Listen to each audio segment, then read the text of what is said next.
He's a man who made millions laugh through the hit show Impractical Jokers, and nowadays, Joe Gatto is doing it all. He's the co-host of the Two Cool Moms podcast with Steve Byrne. He just wrote a new kids book called Where's Barry, and his new tour called Let's Get Into It is coming to the Wilbur on April 25th. Joe Gatto, thanks so much for here. being up. We did it. Look at us. We're sitting up straight. We're feeling good.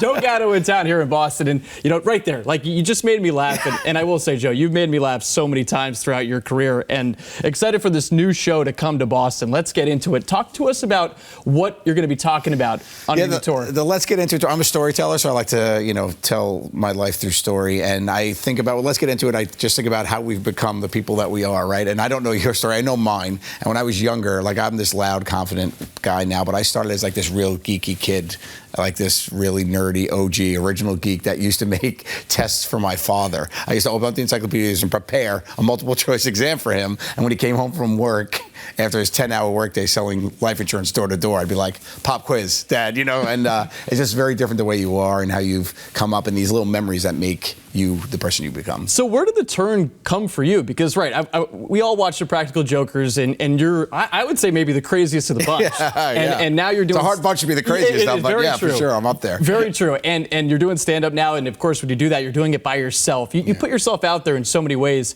So how did you become this person? Yeah, I don't know. I think I lost that shame gene early on in my life. I grew up, I have a big Italian family. I was always in a very loud setting and whatnot. And then I started to use humor in my life in different ways. I was getting bullied a little bit in high school, and then I turned that around using humor. And I was like, oh, this could be a pretty powerful tool, So it was fun. I remember I had I was with the football guys in high school, and I knocked the books out of the big linebacker's hands, and I said, pick them up. And he was like, okay, sir. And it was just a funny joke, and then he ended up giving me piggybacks to class. He was just a cool guy, and we just ended up being friends just by using humor to diffuse the situation. So I think it's a very powerful tool. How did your friends, the guys that were on the show, help you continue to grow in that regard too? Well, we became friends, freshman year of high school.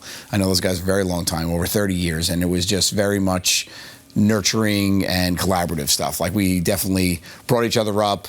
We had similar senses of humor, but we always enjoyed to laugh. And I'm a firm believer when you're watching someone have fun, you'll have fun. And I think that's what really was the success about the show and everything. It's like friends having fun. Everybody can relate to that. I'm sure you and your friends, you guys, when you're laughing, you feel like that, So I think that really tapped into the success of the show. This last special that you had, it was great to watch. It was Messing with People. That's what it was called. And you talk about your kids a lot in it. I know that's something that you do a lot now in your comedy as you've gotten older. So what is it about being a dad that's maybe changed your comedic style and just changed you as a person? Yeah, it's a different outlet. They give you different inspiration. My kids' book, Where's Barry, that just came out. It was just, it was a great story about my son. My son lost his little stuffy at bedtime, and for any parent out there, they know it's a catastrophe. And we had to go find it, and he was playing hide and seek with it, and he hid it under a pot in the kitchen cabinet. I never would have found it, So I had to calm down. It was a cool story, and I got to do that. And that never would have happened if I didn't really embrace the fatherhood and the kids. And then they're just gold. My son is hysterical. He's, even in my new hour, I tell the story about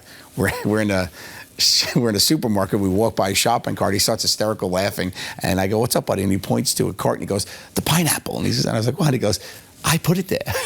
So it's I'm affecting my son in this way. It's oh no. So it's really interesting, and they're just a joy. How much of your kids are you, the comedic version of you? That example right there sounds like something that you do. They're pretty even split between me and my wife. My son is very much a little bit more, looks like me, is her. My daughter looks like her and is totally me. She's quirky, weird, loud. She loves the crowd. She loves to come out on stage, take a bow. I take them on the road with me when they have off from school and stuff. So that's always fun.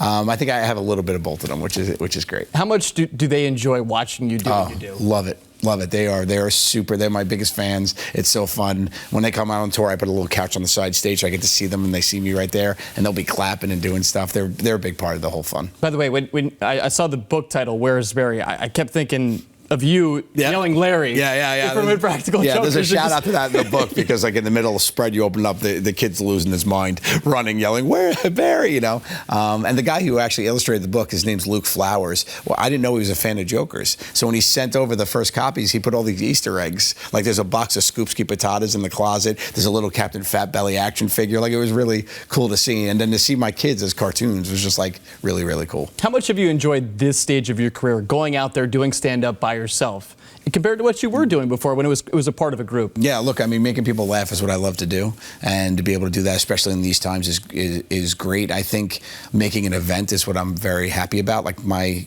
tour, I very much try to make a night of where you could just forget about everything, come in, laugh with friends, family, make new friends. I have people come by themselves just because they're fans and they make friends at the shows. That's really cool too. But I love being the reason why people could just come out. I don't try to be controversial. I just tell stories. Let's have fun and laugh, and that's, I think, what it's all about. The final question I wanted to ask you was... You only get one more, so make it a good one. This is it. I promise this is it.